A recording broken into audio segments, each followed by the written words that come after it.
Umabot sa Commonwealth Avenue ang pila ng mga motorista na magpapakarga sa isang gasolinahan kagabi. Karaniwan na ang ganitong sitwasyon sa mga nagdaang linggo, ilang oras bago ipatupad ang mega oil price hike.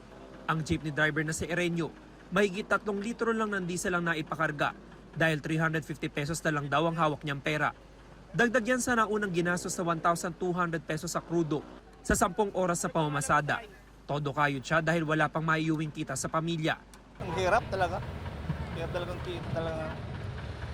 Kawawa talaga. Pag hindi ka magtyaga kahit pa paano, wala pang bilhin ng bigas. Katulad niya, wala kami naman natatanggap na ayuda. Kawawa kami talaga. Si Jonathan pumila muna sa gasolinahan bago gumarahe.